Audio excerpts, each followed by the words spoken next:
네, 오랜만에 에스겔 강의를 또 진행하게 됐습니다.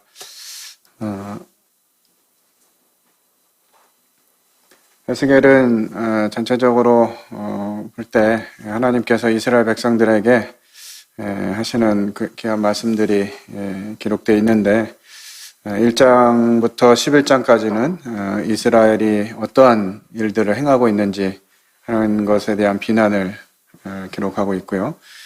이제 12장부터 24장까지는 이스라엘의 임할 심판에 대해서 말씀해 주고 계십니다. 그리고 25장부터 32장까지는 이제 주변 나라들의 임할 심판을 기록하고 있고요. 33장에 이제 예루살렘이 무너지는 이와 같은 내용이 기록되어 있습니다. 34장부터 37장까지는 이제 이스라엘을 향한 소망에 대해서 기록되어 있고요. 38장, 39장에서는 열방을 향한 소망, 그리고 40장부터 48장까지는 온 창조 세계를 향한 소망이 기록되어 있습니다.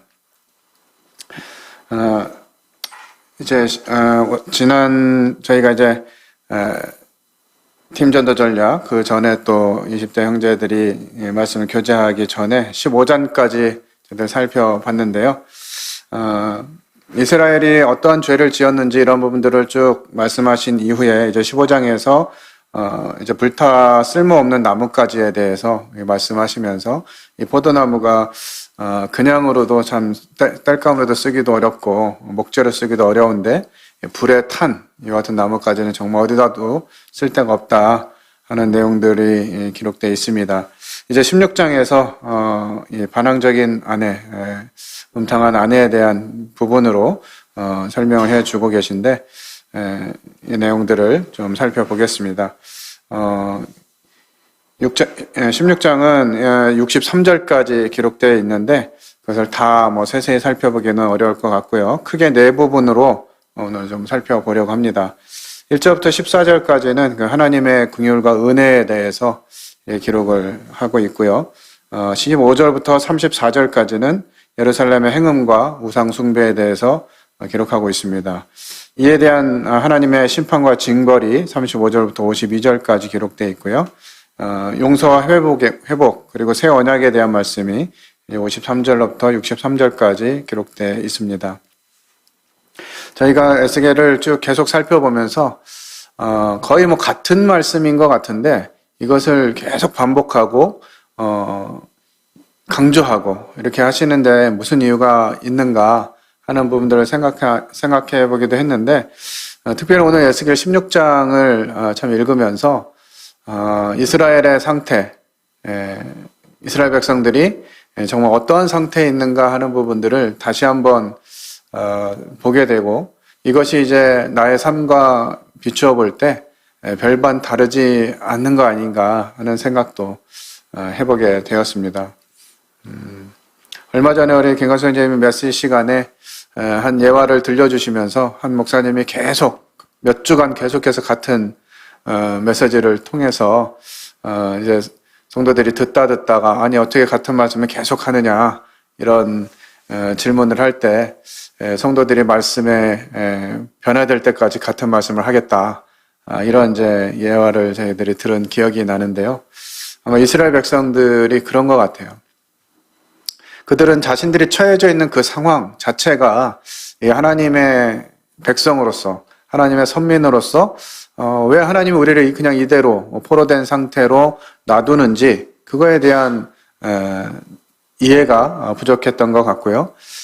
그러기에 이제 이 영적 낙관주의, 곧 하나님이 자신들을 회복시키시고 다시 평화롭게 해주실 것이다라고 하는 이 막연한 기대감을 가지고 살아가던 과정 가운데 있었습니다. 그러면서도 자신들의 삶을 돌이키기보다는 그 처해진 곳에서 정말 하나님이 미워하시는 이런 음행들, 우상숭배들, 정치적으로, 종교적으로 타락한 이와 같은 모습들이 전반부에 계속 기록되어져 왔습니다. 에스겔 16장은 내용 자체가 너무나 적나라하고 야 도대체 성경에 이렇게까지 이런 내용들이 기록되어 있나 할 정도로 정말 적나라한 내용이 기록되어져 있습니다. 정론인지는 모르겠습니다만 유대인들은 그래서 이 에스겔 16장은 30살이 될 때까지는 보지 마라. 뭐 이런 말도 있다고 합니다. 이 내용 자체가 너무나 적나라하고 음행하는 이와 같은 내용들에 대해서 기록하고 있기 때문에 그런 글귀도 제가 좀 보게 되었습니다. 에스겔 먼저 1절부터 14절까지 그 하나님의 긍휼과 은혜에 대해서 이렇게 살펴보면 3절에 내 근본과 난 땅은 가나안이요 내 아비는 아모리 사람이요 내 어미는 헷 사람이라. 네가 나던 날에 네 몸이 천하게 여겨져 네가 들에 버려졌느니라.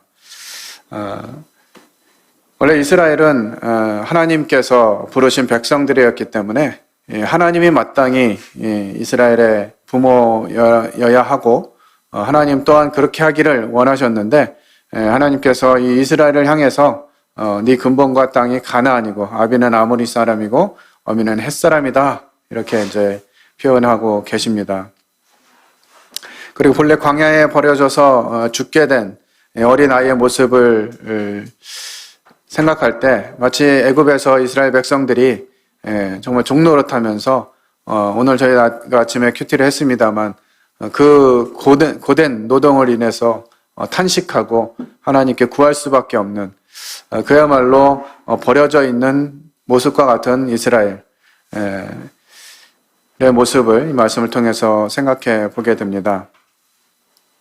여기 네 아비는 아모리 사람이요 내 어미는 헷 사람이다 라고 할 때 이것은 실제로 뭐 이스라엘의 어떤 혈통적인 것을 말하는 것은 아닌 것 같고요.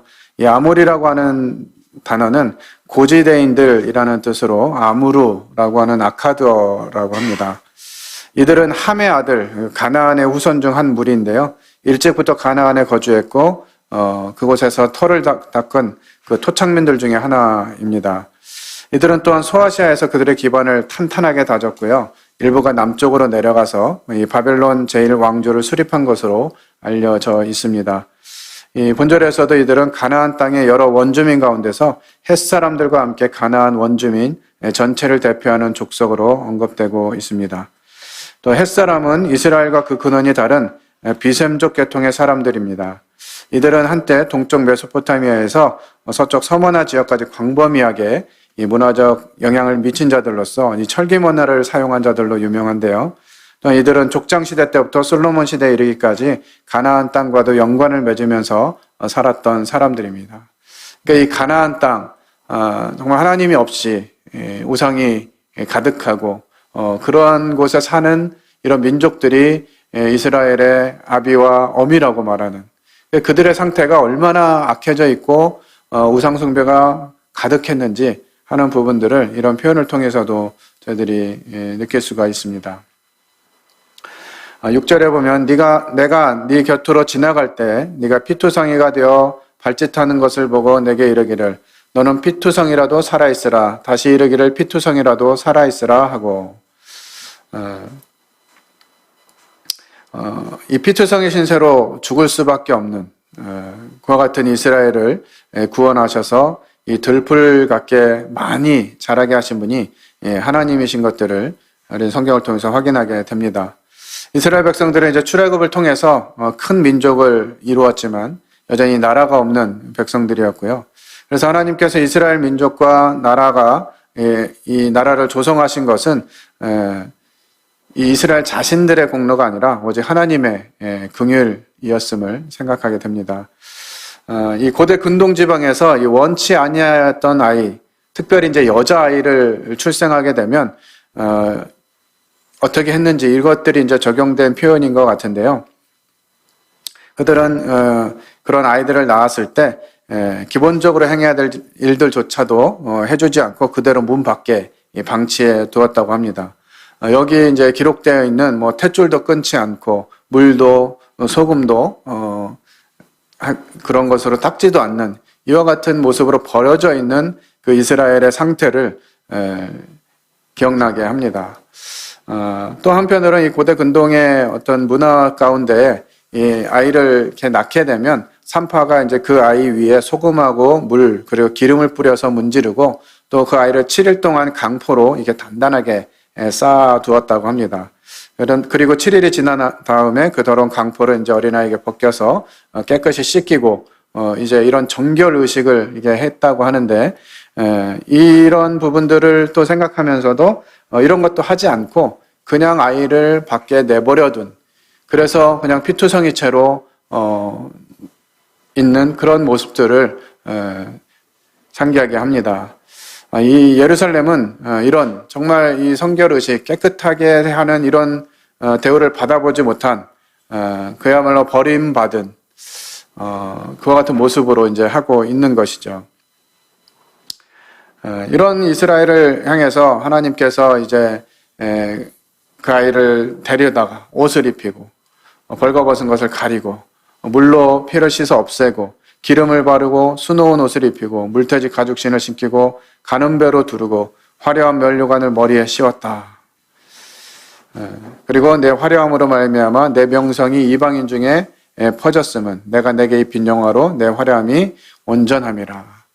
그야말로 근본도 없고 정말 이렇게 제대로 관리받지도 못했던 이 이스라엘 그리고 예루살렘 성이 하나님의 은혜로 인해서 그들이 가나안 땅을 점령하게 되고 다윗과 솔로몬을 이어서 정말 그 영화가 정말 어디까지 아프리카 그 나라까지 이어져서 이 솔로몬의 명성이 진짠가 해가지고 그것들을 확인하러 오기도 하고 이럴 정도로 정말 엄청난 이 번영을 이루게 되었죠.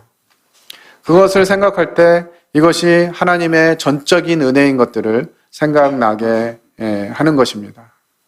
오늘날 우리의 모습을 생각해 볼 때 정말 전적으로 하나님의 은혜가 아닙니까?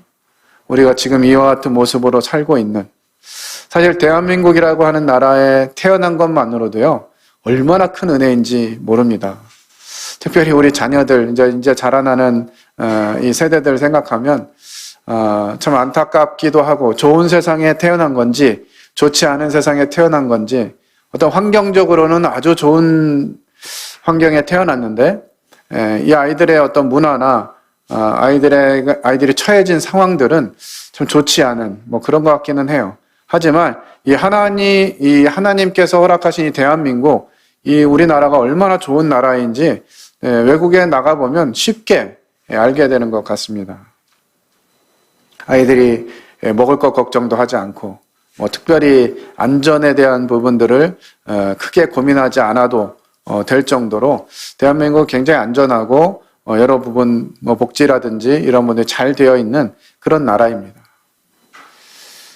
그리고 그러한 나라에 저희들을 태어나게 하시고 또 자라게 하시고 그 과정 가운데 하나님을 만날 수 있는 것, 이것만으로도 참 놀라운 은혜인 것이죠. 또 어린 시절을 좀 유복하게 보내신 분들은 잘 모르겠지만 저처럼 이렇게 빈민가에서 자라난 그런 사람들은 하나님을 알게 됐다는 것이 얼마나 큰 은혜인지 몰라요.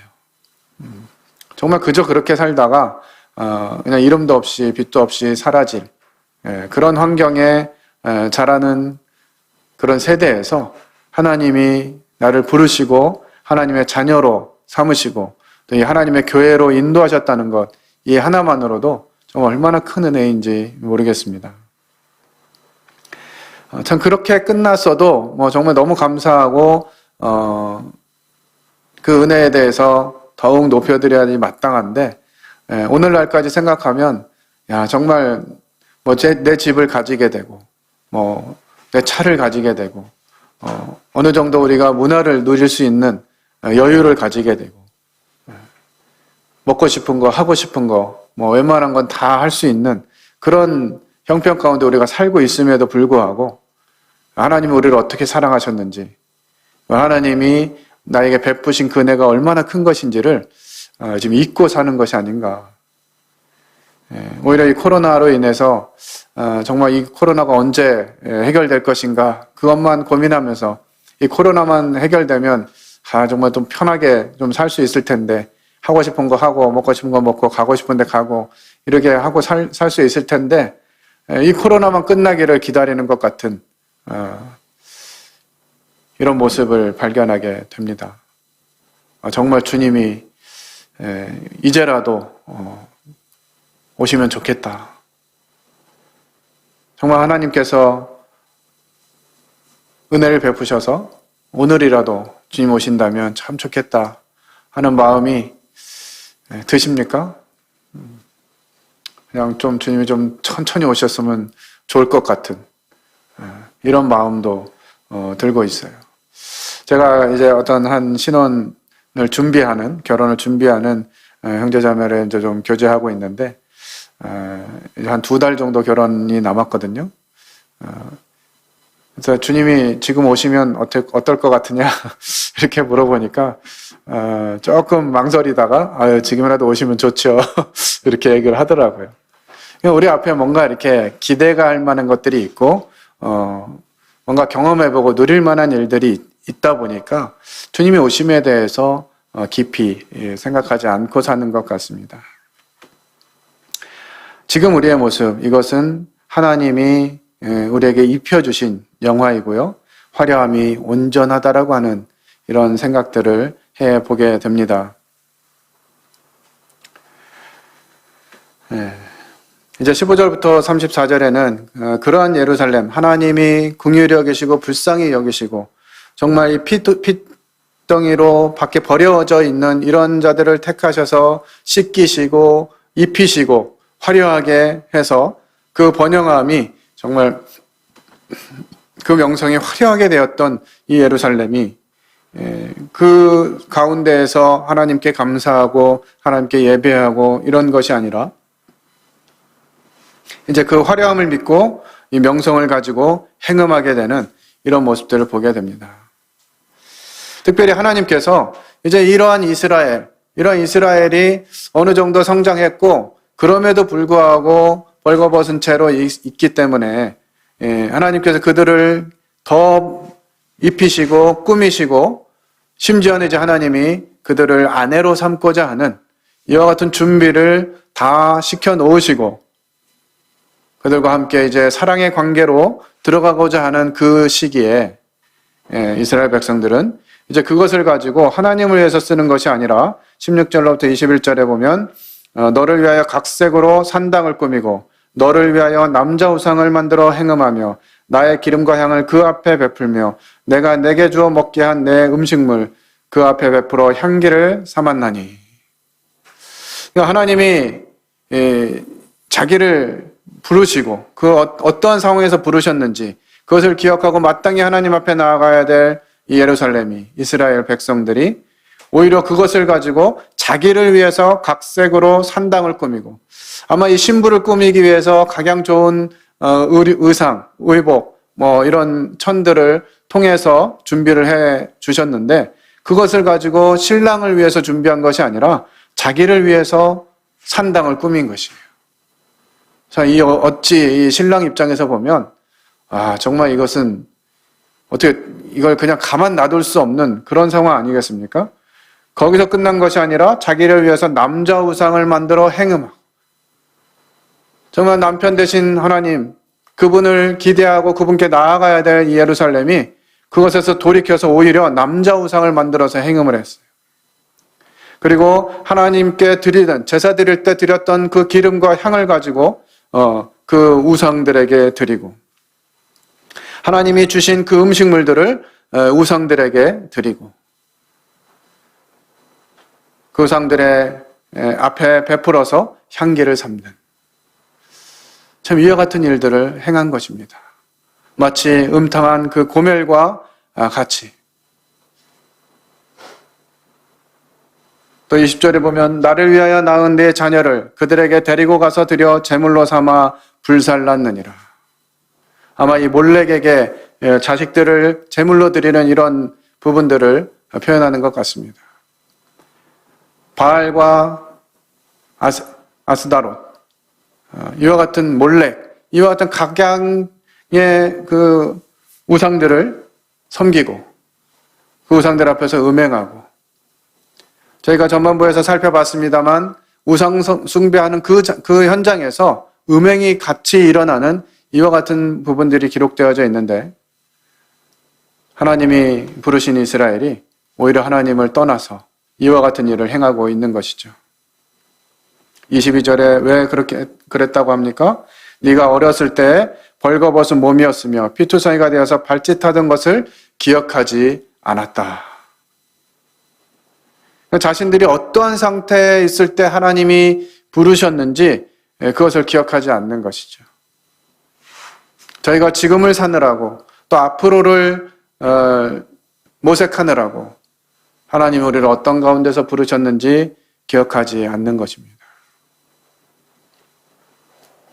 하나님은 우리를 기억하시고 하나님은 우리를 위해 은혜를 베푸시고 긍휼을 베푸시고 하나님 우리를 사랑하신다고 그렇게 말씀하시는데 그러한 사랑과 은혜와 긍휼을 입은 하나님의 자녀들이 하나님이 아닌 다른 것들을 추구하고 다른 우상들을 섬기고 그 가운데서 음행하는 이와 같은 일들을 벌이고 있는 것이죠.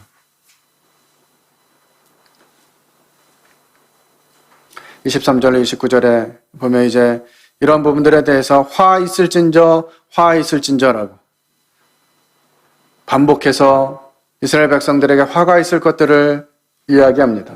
그들은 역사적으로 계속해서 이게 어느 한 시대만 그런 것이 아니라 애굽이 강대했을 때는 애굽과 블레셋이 강대했을 때는 블레셋과 아수르가 강대해지면 아수르와 심지어는 바벨론에까지 심히 행음하는 것이에요. 하나님 의지하고 하나님 바라보고 하나님 편에 서야 될 이 이스라엘과 예루살렘이 세상과 결탁하고 세상의 흐름에 순응하고 세상이 요구하는 것에 반응해서 하나님이 기뻐하시지 않는 행음을 하게 되는 것이죠. 시대를 거치면서까지 계속해서 그와 같은 음행을 행하면서도 아직도 족한 줄을 알지 못하도다. 우리가 어디까지 가면서 정말 이 족한 줄 알지 못하는 이와 같은 부분들을 보게 됩니다. 저희 큰아들이 휴가를 나왔다 이제 오늘 복귀했는데요. 이 아이가 이제 앞으로 살아갈 방향들에 대해서 이렇게 교제하고 이야기를 나누면서 좀 답답함이 있었어요. 얘가 아직 제대하면 자기 인생을 생각하고 방향을 생각하고 뭔가 구체적으로 자기가 정하고 이렇게 했으면 좋겠는데 지금 당장 앞에 있는 이 군에 입대 다시 복귀하는 마치 도살장으로 끌려가는 소처럼 정말 들어가기 싫어가지고 정말 그러더라고요. 생각해보니까 저도 휴가 복귀할 때 그랬던 것 같아요. 좀 안 가면 안 되나 뭐 이런 생각이 들어요. 근데 그런 마음이 어디서 오는가라고 하는 생각들을 좀 깊이 제가 자신을 돌아보니까 뭔가 이 아들이 세상적으로도 잘 되었으면 좋겠는 거예요. 부모의 마음이라고 그냥 이해하고 넘어가기에는 제 밑바닥에 있는 그 욕구가 내가 이제 더 이상 너에 대해서 걱정하지 않고 네 인생 이제 네가 알아서 좀 하면 안 되냐? 뭐 이런 마음이 밑바닥에 있는 것 같더라고요.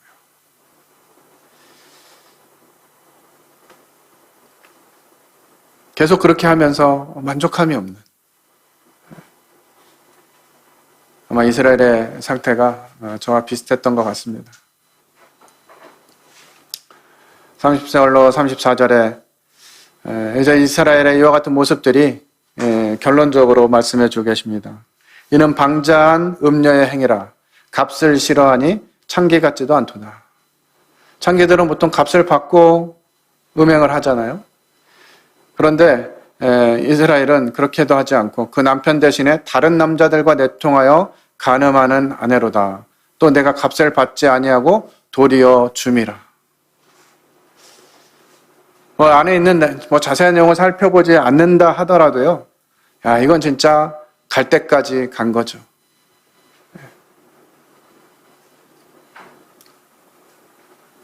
그 남편 대신에 다른 남자들과 내통하여 간음하는 아내로다. 그것도 그냥 어떤 감정적으로 해서 된 것이 아니라 값을 주고서 사는 거예요. 남편이 있는데 그런 여자가 돈을 주고 다른 남자들을 사다가 간음하는.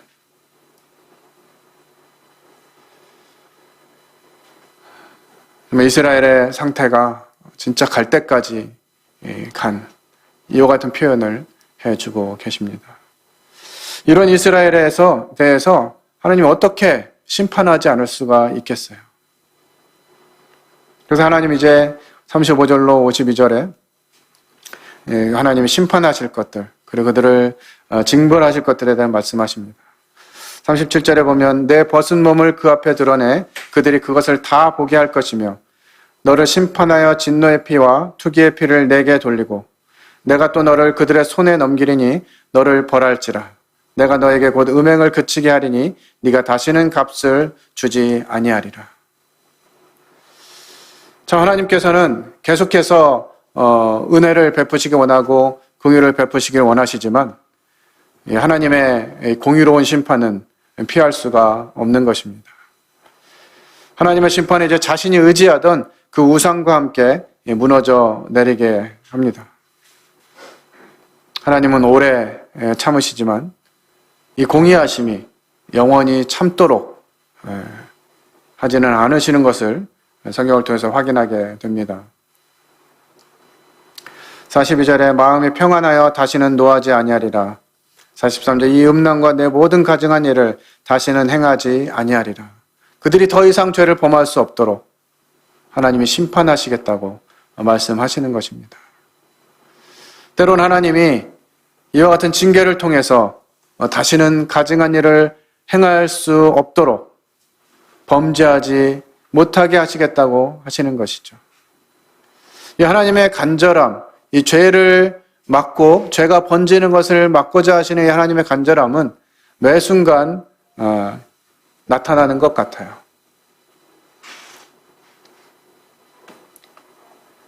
그들이 바벨에서 탑을 쌓고 자신들의 이름을 내려고 한 그때 하나님이 내려오셔서 보시고 그들의 언어를 혼잡케 하십니다. 오늘날 이 언어가 많아져가지고 외국어를 해야 되는 학생들은 그때 범죄하지 않았으면 언어가 하나였고 외국어 배울 필요도 없었을 텐데 뭐 이런 가끔 웃기는 얘기를 하더라고요. 그런데 하나님 그렇게 하신 것은 죄가 빨리 번지지 못하도록 하는 하나님의 긍휼의 방법이었어요. 그들이 그때 언어가 혼잡해지지 않았다면 계속해서 그 탑 쌓는 일을 멈추지 않았을 것이고요. 그들이 자신의 이름을 내고 하나님을 대적하는 일에 계속 나아갔을 것입니다. 하나님은 우리에게 징계를 통해서 이와 같은 죄를 멈추게 하시는 것입니다.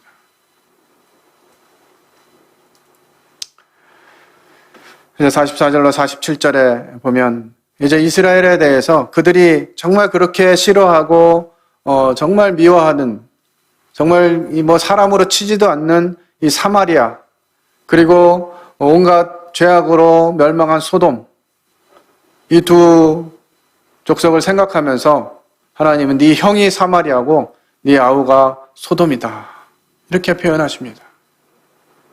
좀 얼마나 이스라엘이 악해졌으면 이 사마리아와 소돔보다 더 나쁘다 하는 표현들을 해주고 계십니다. 사마리아는 그리심산에 산당을 세우고 우상 숭배에 빠졌던 그런 족속입니다. 소돔은 저희들이 잘 알다시피 이 롯이 그곳에 살면서 정말 심령이 상할 정도로 악이 가득했던 그런 곳이죠. 그런데 이스라엘 예루살렘을 향해서 하나님은 네 형이 사마리아고 네 아우가 소돔이다 라고 이렇게 말씀하고 계시는 것입니다. 그들과 별반 다른 게 없음을 49절에서 50절에도 말씀해 주십니다. 소돔의 죄악은 이러하니 교만함과 음식물의 풍족함과 태평함 그리고 가난하고 궁핍한 자를 도와주지 아니하고 거만하여 가증한 일을 내 앞에서 행하였습니다. 이러한 소돔 또 사마리아는 내 죄의 절반도 범치 아니하였느니라.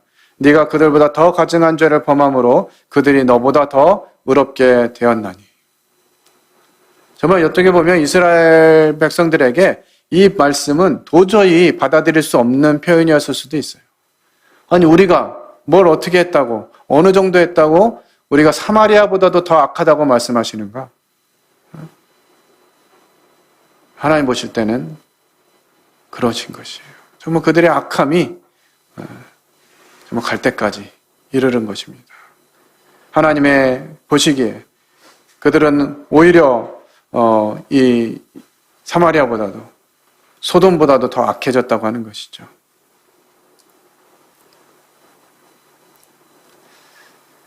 아마도 이 이스라엘 백성들은 이 북이스라엘이 멸망하는 이와 같은 과정을 봤기 때문에 그것을 보면서도 우리가 조심해야 되겠다. 정말 하나님 말씀에 순종해야 되겠다. 다시 하나님께 돌아와야 되겠다. 이런 교훈을 받을 수 있는 충분한 과정이 있었음에도 불구하고 그들은 그렇게 하지 않냐고 계속해서 자기 길을 갔던 것이죠.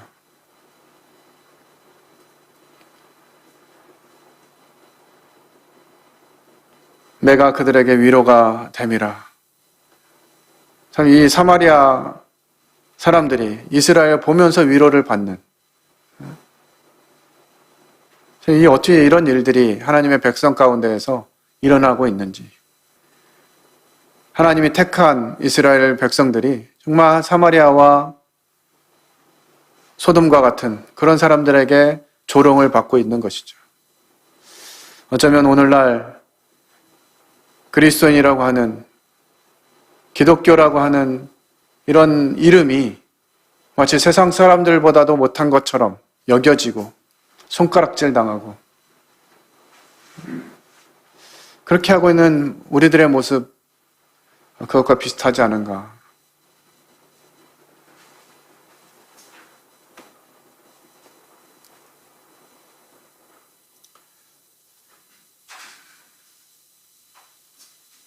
하나님께서는 이제 이스라엘이 멸시하던 소돔과 사마리아를 먼저 회복시킴으로 이스라엘을 부끄럽게 하시겠다고.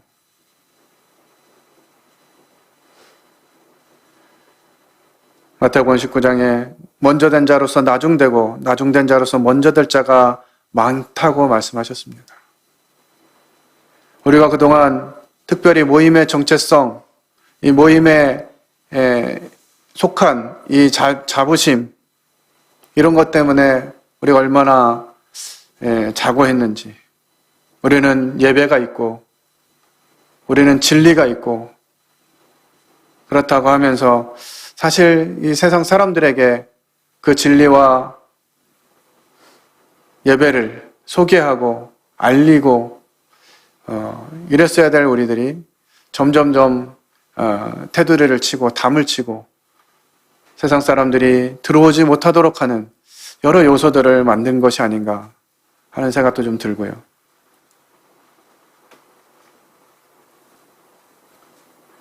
정말 하나님께서는 세상에 있는 자들을 택해서 하나님이 택하신 자들을 부끄럽게 여기게 하는 이와 같은 일들을 오늘날 하셔야 되는 게 아닌가 싶을 정도로 하나님을 안다고 하는 사람들이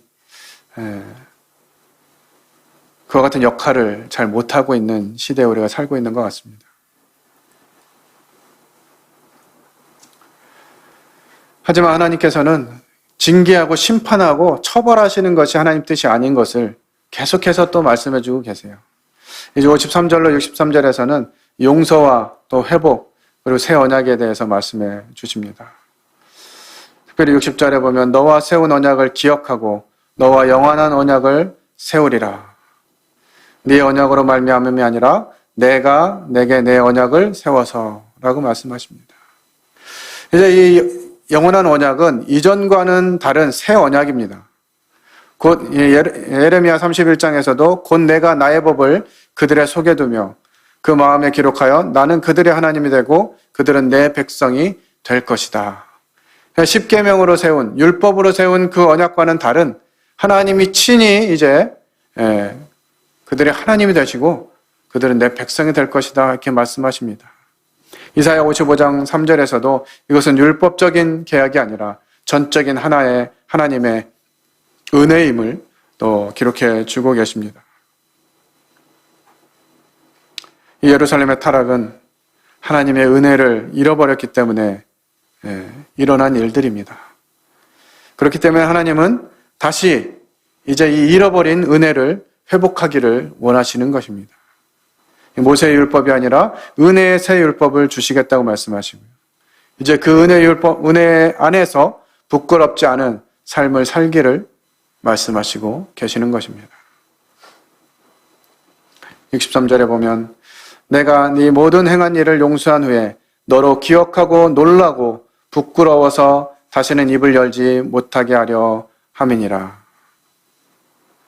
참 이제 우리는 이 하나님의 말씀 앞에서 이 부끄러움을 생각하고 우리의 어떠함을 말할 수 없는, 말하지 않아야 하는 이러한 상황 가운데 놓여져 있다고 봅니다.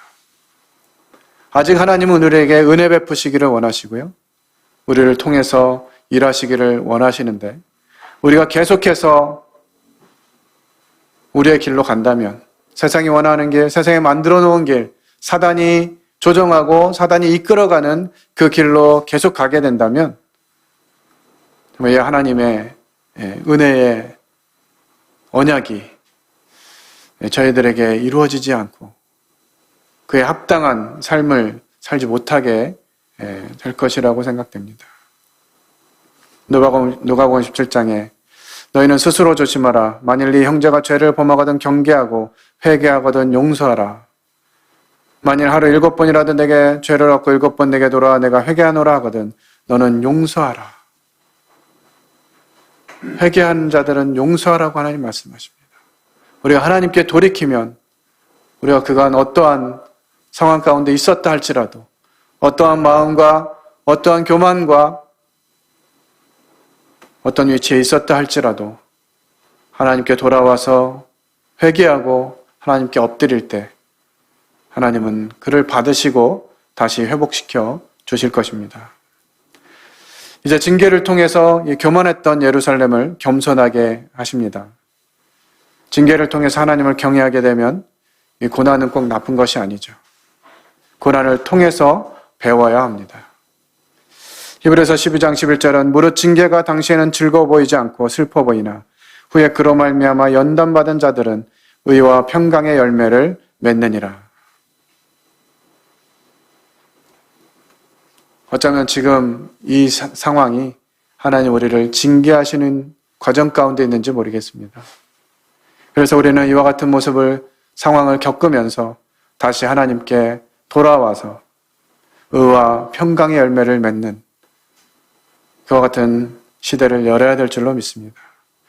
에스겔서가 전하는 진정한 메시지는 경고와 심판이 아니라 우리의 그런 연약하고 정말 볼품없고 정말 버려진 그 핏덩어리와 같은 저희들을 부르시고 선택하시고 구원하셔서 하나님의 자녀가 되게 하신 이 하나님의 사랑의 증거인 것들을 보게 됩니다.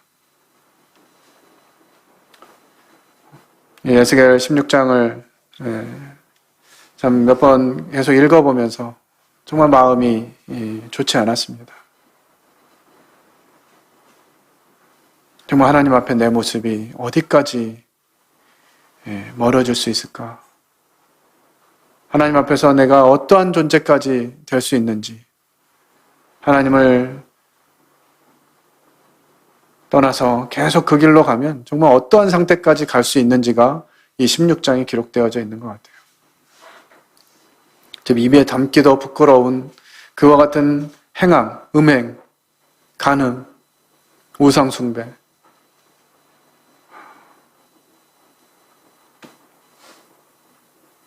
이것은 이스라엘에게 말씀하시는 것이지만 곧 우리에게도 말씀하시는 것임을 생각하게 됩니다. 이런 하나님의 은혜를 기억하고 다시 하나님께 나아와서 제 삶을 내려놓고 회복하고 하나님 나라를 위해서 살아가는 우리 금포번영로교회 모든 성도님들이 되시기를 바랍니다. 기도하고 마치겠습니다. 아버지 하나님, 에스겔 16장을 정말 무거운 마음으로 읽게 되었습니다. 하나님은 그렇게 타락하고 정말 하나님을 업신여기고 하나님을 대적하고 오히려 하나님께 드릴 것들을 우상에게 드린 그런 이스라엘을 향해서도 돌이키기를 원하시고 회복하기를 원하시고 그러한 자들에게 하나님의 새 언약을 통해서 긍휼을 베푸시기를 원하시는 그 하나님의 사랑은 도대체 어디까지인지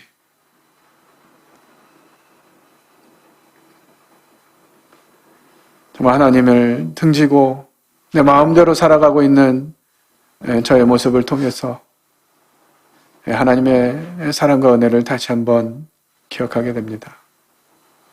저희를 버려두지 마시고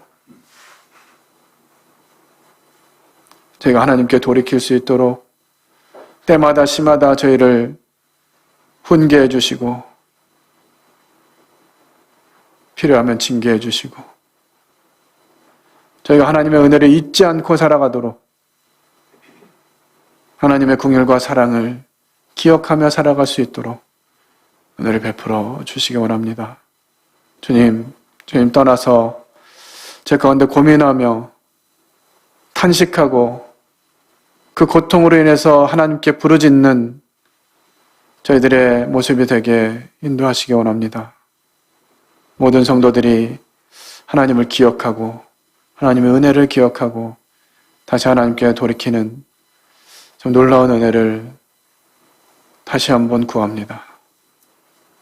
저희가 계속해서 또 에스겔을 살펴보면서 하나님의 그 간절한 마음을 깊이 깨닫게 되기를 원합니다. 저희를 향해서 정말 끝없는 은혜를 베푸시는 하나님께 감사를 드리며 이 모든 것을 살아계신 하나님 아들 예수 그리스도의 이름으로 기도를 드렸습니다. 아멘.